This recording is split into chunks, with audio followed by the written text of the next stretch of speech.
മധ്യവേനൽ അവധിക്കാലത്ത് സഞ്ചാരികളെ വരവേൽക്കാൻ വാഗമൺ ഒരുങ്ങി. സീസണാകുന്നതിന് മുൻപ് തന്നെ നിരവധി സഞ്ചാരികളാണ് വാഗമൺ അഡ്വഞ്ചർ പാർക്കിലെ കണ്ണാടിപ്പാലം ഉൾപ്പെടെ ആസ്വദിക്കാൻ എത്തുന്നത്. ഇടുക്കിയുടെ കുളിരാസ്വദിക്കാനെത്തുന്ന വിനോദസഞ്ചാരികളുടെ പ്രിയപ്പെട്ട ഇടമാണ് വാഗമൺ. മൊട്ടക്കുന്നും പൈൻകാടുകളുമൊക്കെയായിരുന്നു പ്രധാന ആകർഷണം. എന്നാൽ ഇപ്പോൾ സഞ്ചാരികൾ കൂടുതലെത്തുന്നത് അഡ്വഞ്ചർ പാർക്കിലേക്കാണ്. കണ്ണാടിപ്പാലം, rocket ejector, chain swing, zip line, sky cycling, sky roller തുടങ്ങി നിരവധി സാഹസിക വിനോദസഞ്ചാര സാധ്യതകളാണ് അഡ്വഞ്ചർ പാർക്കിൽ ഒരുക്കിയിരിക്കുന്നത്. കഴിഞ്ഞ മാസങ്ങളിലെ പൂജ, ഹോളിഡേ, ന്യൂ ഇയർ, ക്രിസ്മസ് ഏകദേശം അത്രയും ഹോളിഡേയിൽ ലക്ഷക്കണക്കിന് ജനങ്ങളാണ് വാഗമണ്ണിൽ അഡ്വഞ്ചർ പാർക്കിലേക്ക് കടന്നു വരാനുണ്ടായത്. അത്രയും ജനലക്ഷങ്ങൾ വരാൻ കാരണം, അവർക്ക് അട്രാക്ഷൻ ആകാൻ കാരണം കഴിഞ്ഞ മാസങ്ങൾക്ക് മുമ്പേ തുടങ്ങിയ ഗ്ലാസ് ബ്രിഡ്ജ് തന്നെയാണ്.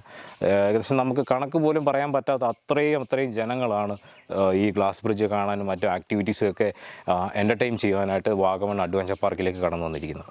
കഴിഞ്ഞ പൂജാ അവധിക്ക് ഇടുക്കിയിൽ ഏറ്റവും കൂടുതൽ സഞ്ചാരികൾ എത്തിയത് വാഗമണ്ണിലാണ്. 3 ദിവസം കൊണ്ട് 1 ലക്ഷത്തോളം പേരാണ് വാഗമൺ മൊട്ടക്കുന്നും അഡ്വഞ്ചർ പാർക്കും കണ്ടു മടങ്ങിയത്.